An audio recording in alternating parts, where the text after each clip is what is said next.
जय श्री कृष्णा दोस्तों, स्वागत है आपका हमारे चैनल में। दोस्तों, गीता का यह ज्ञान अमृत से भरा है जो इंसान के मरे हुए मन और थक चुके जीवन में नव जीवन का संचार कर देता है। मैं पूर्ण विश्वास के साथ ये कह सकती हूँ कि यदि आप इस वीडियो में बताई गई 21 शिक्षाओं को अंत तक ध्यान पूर्वक सुनते हैं तो आपको अपने जीवन की प्रत्येक उलझन का समाधान मिलेगा और वह सब कुछ भी मिलेगा जिसकी आपको वास्तव में तलाश है। इसलिए इस वीडियो को अंतिम क्षण तक ध्यान से सुनें और कोई भी विचार ना छोड़ें। मित्रों, अगर आप चैनल पर नए हैं तो प्लीज़ इसे सब्सक्राइब करके बेल आइकन ज़रूर दबा दीजिए और श्री कृष्ण जी के लिए वीडियो को लाइक अवश्य करिए। तो चलिए आरंभ करते हैं। पहली शिक्षा यह है कि जो व्यक्ति हर वक्त मीठे वचन बोलता है और बार बार आपकी प्रशंसा करता है उससे सतर्क रहना चाहिए, क्योंकि अधिकतर लोग मीठा व्यवहार तभी करते हैं जब उनका कोई स्वार्थ आपसे जुड़ा होता है। मित्रों, श्री कृष्ण कहते हैं, प्रशंसा कभी भी मुफ्त में नहीं मिलती। जो भी आपकी तारीफ करता है उसके मन में कुछ पाने की भावना अवश्य छिपी होती है। इसलिए अति मधुर बोलने वालों और हर बात पर तारीफ करने वालों की असल मंशा को पहचानना सीखिए। दूसरी बात यह है कि आँखों से दिखने वाली हर वस्तु सत्य नहीं होती। कई बार जो प्रत्यक्ष प्रतीत होता है वह भ्रम होता है, और आपने अनेक बार सुना होगा कि भ्रम और यथार्थ में अंतर होता है। इसलिए हर दृश्य को सच्चाई मान लेना मूर्खता है। किसी पर विश्वास करने से पहले विवेक और समय का उपयोग करें। तीसरी गीता की शिक्षा यह है कि जो व्यक्ति हल्की उम्मीदों के सहारे कर्म करता है उसका चित्त कभी शांत नहीं होता। उसकी इच्छाएं निरंतर बढ़ती रहती हैं और वह कभी आत्मसंतुष्टि का अनुभव नहीं कर पाता। जब आप हल्की आशा में कार्य करते हैं और मन चाहा परिणाम नहीं मिलता तो निराशा जीवन में घर कर लेती है। भगवान श्री कृष्ण अर्जुन से कहते हैं, स्वयं को मेरी शरण में समर्पित कर दो, मुझ पर पूर्ण विश्वास रखो, निस्वार्थ भाव से कर्म करो, निष्कलंक और निष्पक्ष बनो। जब तुम फल की इच्छा किए बिना अपने कर्तव्यों का पालन करोगे तब जीवन में आनंद और तृप्ति का वास होगा। उस स्थिति में ना दुख तुम्हें छू पाएगा और ना मोह तुम्हें बांध पाएगा। तुम्हें परम शांति और मोक्ष की प्राप्ति निश्चित होगी। मित्रों, कान्हा कहते हैं, मनुष्य जब बार बार जन्म और इच्छाओं के चक्र में उलझता है तब वह अपनी इंद्रियों का दास बन जाता है। और जब हम दूसरों की बुराई करते हैं, चुगली करते हैं, तो हमें न केवल उनके कर्मों का बोझ उठाना पड़ता है बल्कि उनके भाग्य के कष्ट भी हमारे जीवन में प्रवेश कर जाते हैं। दूसरों के प्रति द्वेष, ईर्ष्या, कटुता, नकारात्मक विचार या बुरा व्यवहार, यह सब आत्मा को कलुषित कर देते हैं। जो अपने धर्म और कर्तव्य से विमुख होते हैं उन्हें आत्मिक शांति और मोक्ष कभी नहीं मिल पाता। कर्म का सिद्धांत अटल है। यदि कर्म पुण्यपूर्ण है तो उसका फल निश्चित रूप से कल्याणकारी होगा, और यदि कर्म में पाप या अन्याय छिपा है तो उसका दंड भी अटल रूप से मिलेगा। और अंततः यही गीता का सार है कि मन, वचन और कर्म को पवित्र रखते हुए निस्वार्थ भाव से निरंतर अपने कर्तव्य का पालन करते रहो, क्योंकि जो कर्म अच्छा होता है उसका परिणाम अवश्य मिलेगा। मैं भूतकाल, वर्तमान और आने वाले कल में घटने वाले प्रत्येक घटना एवं उनके प्रभाव को मैं स्पष्ट रूप से देख सकता हूँ। अतः परिणाम की चिंता त्याग कर निरंतर अपने कर्तव्यों का पालन करते रहो। चाहे कर्म पुण्यपूर्ण हो या पापपूर्ण, उनका प्रभाव तब तक तुम्हारा पीछा छोड़ता नहीं, जब तक कर्मकर्ता को उसका पूर्ण फल मिल ना जाए। संभव और भाग्य से पहले कुछ भी प्राप्त नहीं होता। आम व्यक्ति सदैव श्रेष्ठ व्यक्तियों के आदर्श देखकर उन्हीं के नक्शे दम पर चलने का प्रयत्न करता है, और जैसे तुम संसार को अपनी दृष्टि से आकार देते हो, वैसे ही संसार तुम्हें परखता है। बंदिशों में उलझकर जब मनुष्य अपनी वासना का गुलाम बन जाता है, तभी वह दुष्ट प्रवृत्तियों, हानिकारक आचरण एवं केवल बाहरी आकर्षण की ओर खींचता है। जैसे एक मंद दीप की चमक भी घने अंधकार को छू जाती है, उसी प्रकार यदि तुम मन के अंधकारपूर्ण कोनों में सकारात्मक विचारों की ज्योति प्रज्वलित करोगे, तो ज्ञान की रोशनी स्वयं ही तमस को विघटित कर देगी। दोस्तों, कान्हा कहते हैं, गीता का अगला उपदेश हमें सिखाता है कि अपने सहारे का निर्धारण बाहरी तत्वों पर ना छोड़कर उसे स्वयं के भीतर खोजो, क्योंकि दूसरों में आश्रय ढूंढने की प्रवृत्ति मन की सबसे बड़ी दुर्बलता होती है।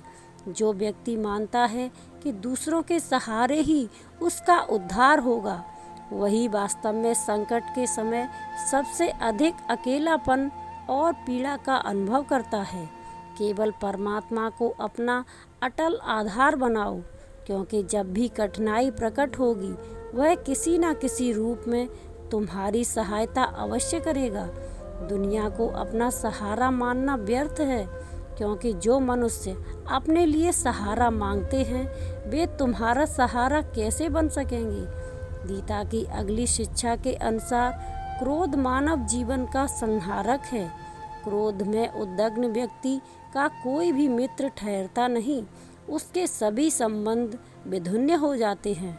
और जो व्यक्ति अपना क्रोध नियंत्रित नहीं कर पाता, वह जीवन में किसी भी कार्य को सफलतापूर्वक संपन्न नहीं कर सकता। अगला संदेश यह है कि यदि तुम संपूर्ण श्रद्धा, विश्वास एवं आस्था के साथ परमात्मा का स्मरण करते हो, तो वह किसी न किसी रूप में अवश्य प्रकट होकर तुम्हारी सहायता करता है। यह भी याद रखना कि अपने द्वारा की गई भलाई का एहसास जताना या उसे इस पर थोपना कर्म को निरर्थक बना देता है, और इससे अर्जित यश भी व्यर्थ हो जाता है। असल में सहायता करने वाला स्वयं ईश्वर ही होता है, और हम केवल उसके दूत मात्र हैं। यदि तुम क्रोध में आकर प्रतिक्रिया देते हो, तो यह स्पष्ट संकेत है कि तुम्हारा ईश्वर द्वारा स्थापित कर्म के सिद्धांतों पर पूरा विश्वास नहीं है।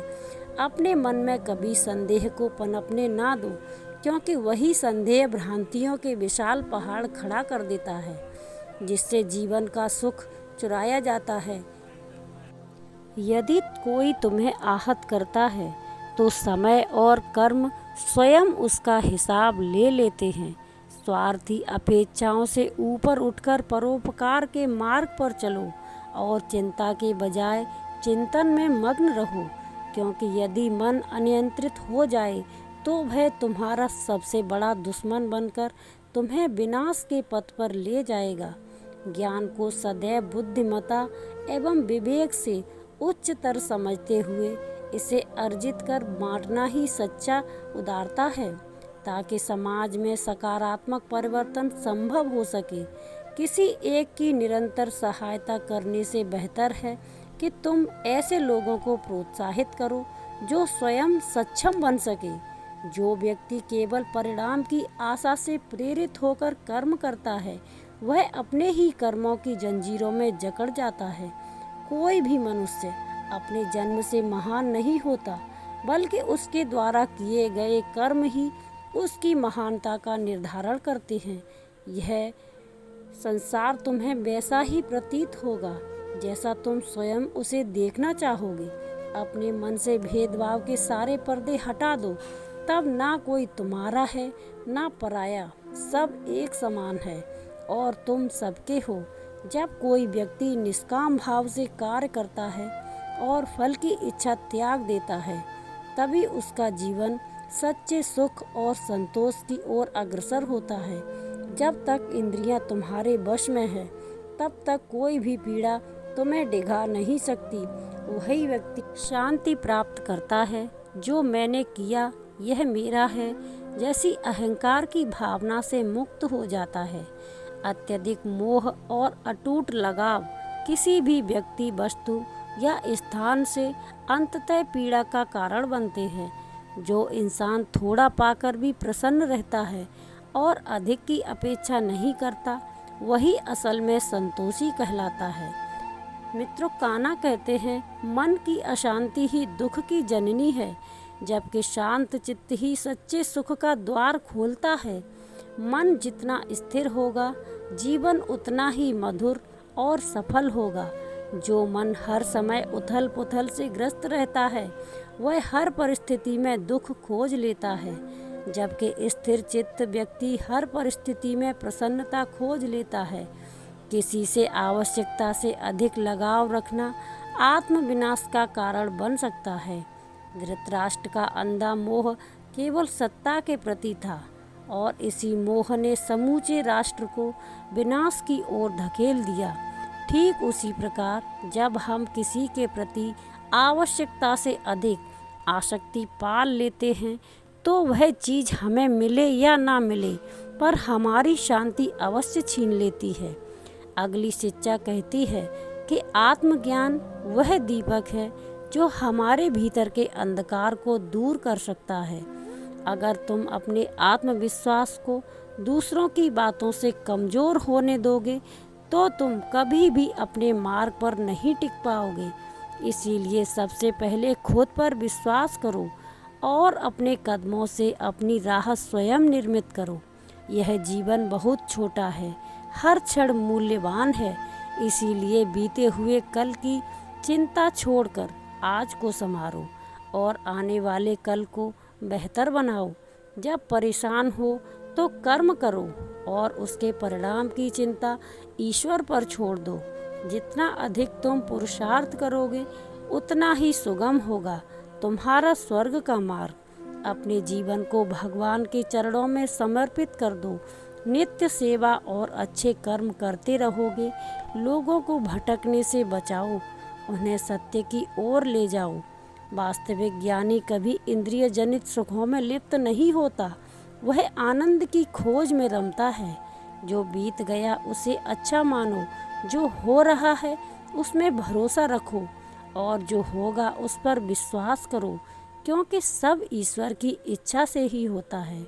वेद और पुराणों का अध्ययन तभी सार्थक होता है जब उनके सिद्धांतों को जीवन में उतारा जाए, नहीं तो वह ज्ञान केवल शब्दों तक सीमित रह जाता है। रावण बुद्धिमान था, पर आत्मज्ञान से शून्य था। उसका अहंकार और वासना ही उसके विनाश का मूल कारण बना। ईश्वर की दृष्टि में सभी प्राणी समान हैं, ना कोई अधिक प्रिय, ना कोई तुच्छ। सच्चा ज्ञान वह है जो केवल अपने तक सीमित ना रहकर समाज और सृष्टि के कल्याण में उपयोगी हो। जब आत्मा अजर और अमर है, तो मृत्यु का भय क्यों न तुम उत्पन्न हुए हो न समाप्त हो सकते हो। यह सत्य जानकर भय को त्याग दो, क्योंकि आत्मा कभी नष्ट नहीं होती। मनुष्य के कर्म ही उसे परमात्मा के समीप लाते हैं या फिर उससे दूर ले जाते हैं। इसलिए सदैव ऐसे कर्म करो जो तुम्हें ईश्वर से जोड़े। जब जब इस धरती पर अन्याय, घमंड और अधर्म अपने चरम पर पहुँचते हैं, तब तब धर्म की रक्षा और अधर्म के विनाश हेतु मैं अवश्य अवतार लेता हूँ। जो दान कर्तव्य समझकर निस्वार्थ रूप से जरूरतमंद के प्रति श्रद्धा और विनम्रता के साथ दिया जाता है, वही सच्चे अर्थों में सात्विक दान कहलाता है। जिसने अपने चंचल मन को नियंत्रित कर लिया, वह पहले ही ईश्वर की सच्ची अनुभूति को पा चुका होता है, क्योंकि ऐसा मनुष्य आंतरिक शांति को उपलब्ध हो जाता है। ऐसे व्यक्ति के लिए सर्दी गर्मी, सुख दुख और सम्मान अपमान का कोई विशेष महत्व नहीं रह जाता। जो ज्ञानी होते हैं वे ना तो जीवन के क्षणिक दुखों पर शोक करते हैं और ना ही मृत्यु को लेकर चिंता करते हैं। गृहस्थ जीवन में रहकर परहित के लिए कार्य करना और अपने दायित्वों का सच्चाई, निष्ठा और समर्पण से निभाना भी एक महान तपस्या के बराबर है। दोस्तों, कान्हा कहते हैं, आज के समय में सबसे बड़ा संकट यही है कि इंसान ही इंसान का दुश्मन बन चुका है। व्यापार में, संबंधों में और हर क्षेत्र में प्रतिस्पर्धा की आग इस कदर फैल गई है कि इंसान की तरक्की को देखकर जलने लगा है। चोरी, धोखा और अपराध में भयावह वृद्धि इस युग की पहचान बन चुकी है। धार्मिक ग्रंथों में जो कलयुग के संकेत बताए गए थे वे अप्रत्यक्ष रूप से हमारे सामने हैं। जहां मनुष्य को निगल रहा है, एक दूसरे की रोजगार, व्यापार और खुशियों को हड़प रहा है, दुखी को और अधिक सताना और प्रसन्न को खींचकर नीचे गिराना अब मानवीय व्यवहार बन गया है। हर कोई मानव होने का दावा करता है, लेकिन मानवता का भाव लुप्त हो गया है।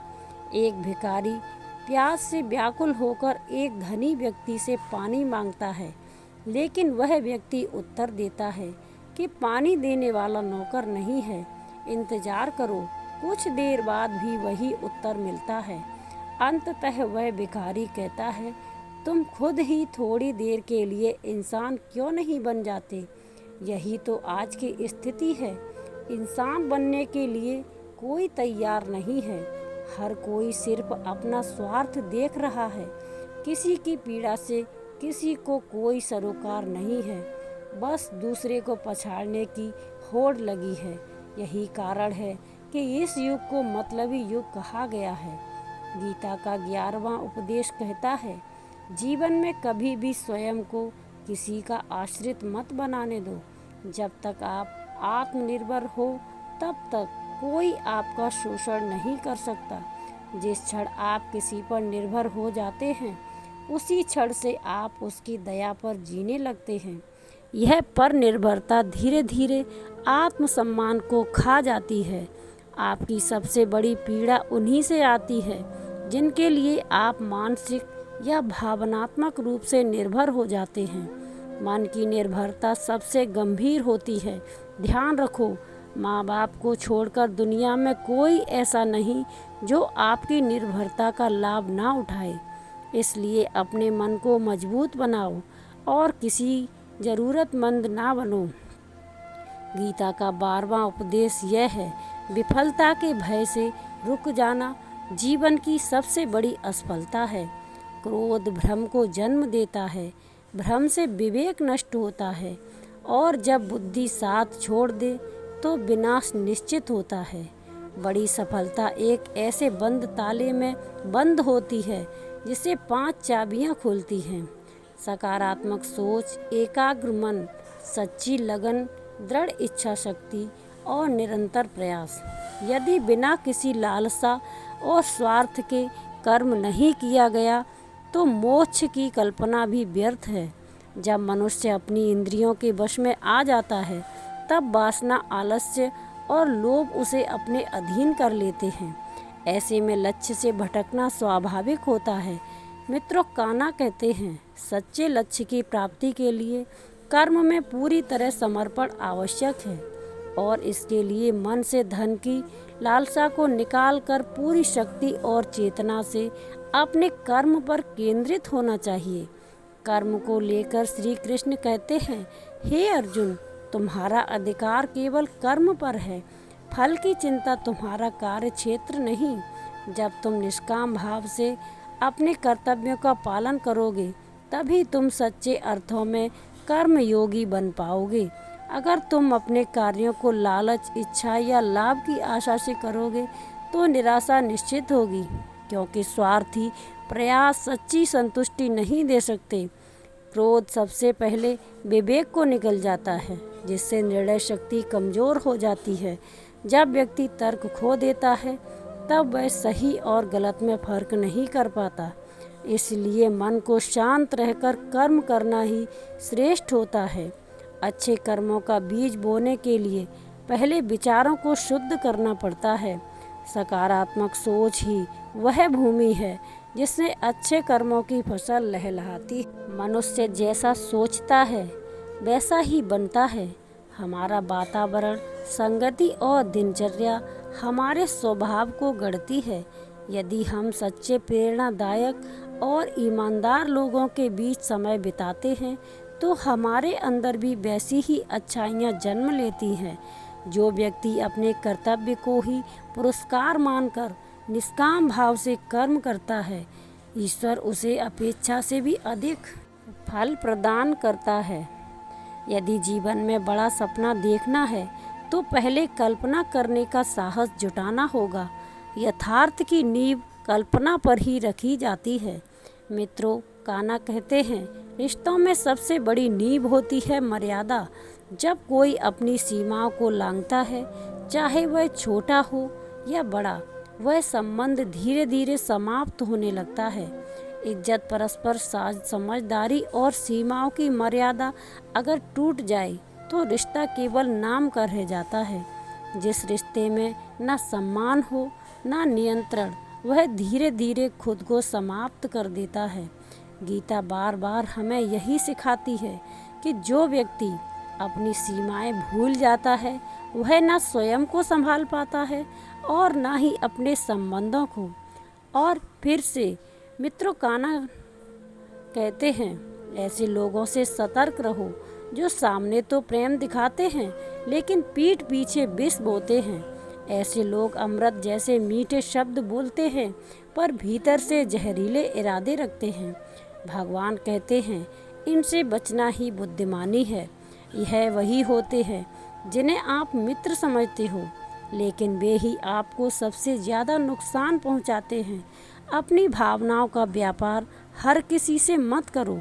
अपनी खुशी और दुख उन लोगों से साझा करो जो वास्तव में तुम्हें समझने की पात्रता रखते हैं। हर मुस्कान सभी को मत दिखाओ, क्योंकि इस संसार में ऐसे भी लोग हैं जो दूसरों की खुशियों से जलते हैं और उनके आंसुओं पर हंसते हैं। अपने घाव सबको मत दिखाओ। लोग नमक लगाने से नहीं चूकते। गीता में लिखा है, हर चीज़ को सहेजने की ज़रूरत नहीं होती। कई बार जीवन में नए अध्याय की शुरुआत के लिए पुराने पन्नों को फाड़ना पड़ता है। जब एक महल जर्जर हो जाता है तो उसे गिराकर ही नया महल बनाया जाता है। कुंती ने जब श्री कृष्ण से पूछा कि महाभारत का युद्ध क्यों हुआ, तो उन्होंने स्पष्ट कहा, अधर्म का विनाश और धर्म की स्थापना के लिए पुराने को मिटाना अनिवार्य था। यही सिद्धांत जीवन पर भी लागू होता है। गीता का अंतिम उपदेश यही है, जब जीवन में अकेलापन महसूस हो तब यह सच्चाई स्वीकार कर लो कि तुम इस संसार में अकेले आए थे और अकेले ही जाओगे। असल में यहाँ कोई भी अपना नहीं है। एक दिन तो जो समय हमें जीवन देता है वही समय हमसे सब कुछ वापस भी ले लेता है। जैसे वे माता पिता जो हमें जन्म देकर इस संसार में लाते हैं, एक दिन हमें अकेला छोड़कर चले जाते हैं।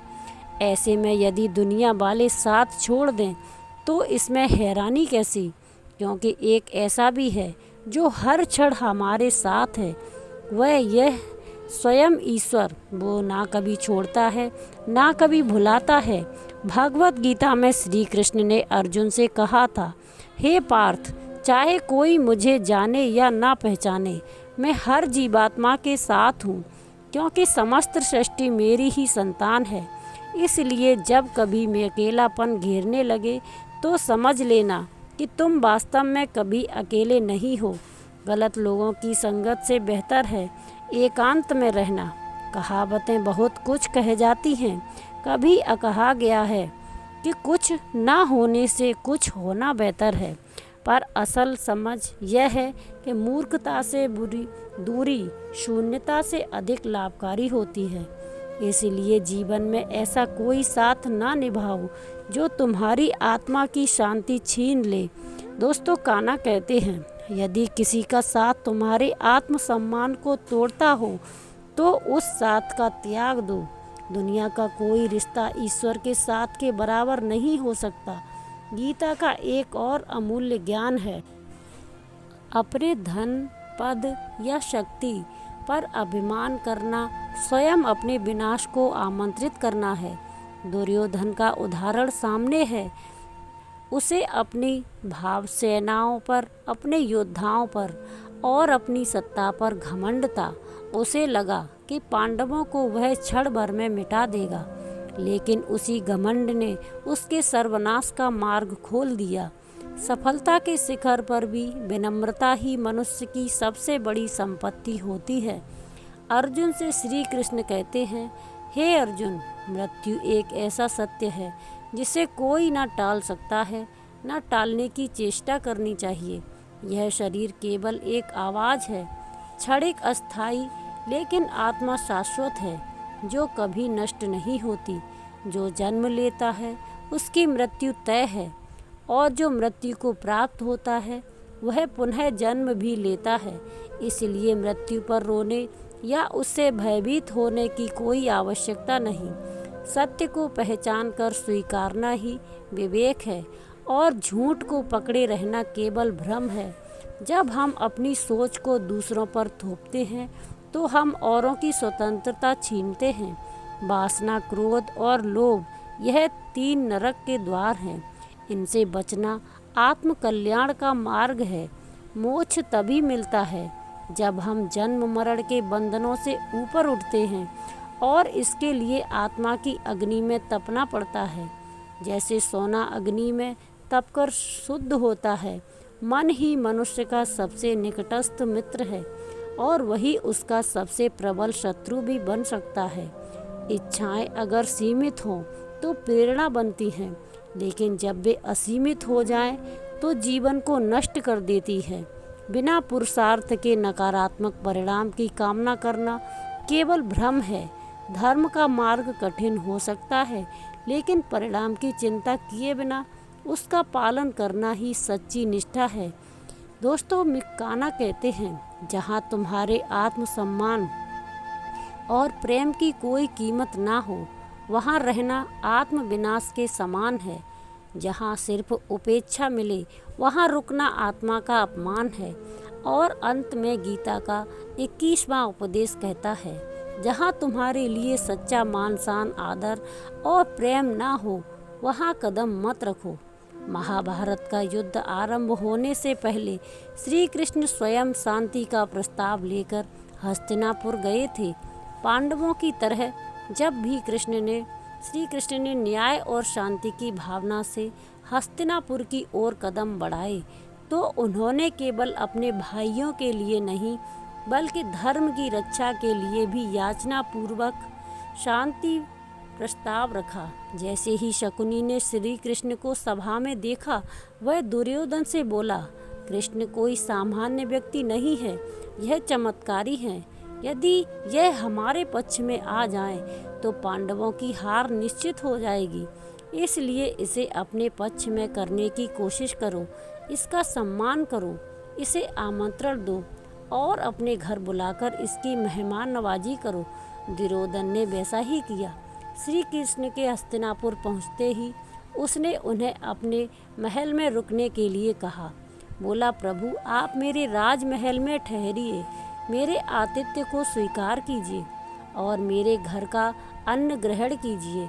तब श्री कृष्ण ने दुर्योधन की ओर देखा और कहा, हे दुर्योधन, किसी भी व्यक्ति को किसी के घर तभी जाना चाहिए जब या तो उसे अपार स्नेह और अपनापन मिले, या फिर उसे जीवन में कोई गंभीर संकट आन पड़ा हो। लेकिन मेरे जीवन में कोई विपत्ति नहीं है, और ना ही तेरे भीतर मेरे लिए कोई सच्चा प्रेम है, तो फिर मैं तेरे महल में क्यों ठहरूं? मैं तुम्हारे घर सिर्फ इसीलिए आमंत्रित हूँ ताकि तुम अपने स्वार्थ पूरे कर सको। और दोस्तों, मित्र स्वार्थी लोगों के घर कदम रखना आत्मसम्मान का अपमान होता है। दोस्तों, कान्हा कहते हैं, जहाँ दिलों में आपके लिए मान सम्मान ना हो, वहाँ भोजन नहीं, संवाद भी नहीं करना चाहिए। अपने स्वार्थ के लिए किसी को खुश करने वाला प्रेम असल में एक छलावा होता है। इसीलिए हमें वहाँ नहीं जाना चाहिए जहाँ केवल दिखावा हो और दिल में दूषित भावनाएं भरी हों। श्री कृष्ण ने दुर्योधन को स्पष्ट रूप से कहा, मेरे लिए वह स्थान अधिक प्रिय है जहाँ सच्चाई हो, भले ही वहाँ झोपड़ी ही क्यों न हो, और मैं वही अन्न खाऊंगा जो सच्चे प्रेम से परोसा गया हो, ना कि वह जो छल और अहंकार से सजा हो। इसीलिए मैं तेरे महल का अन्न नहीं स्वीकार कर सकता।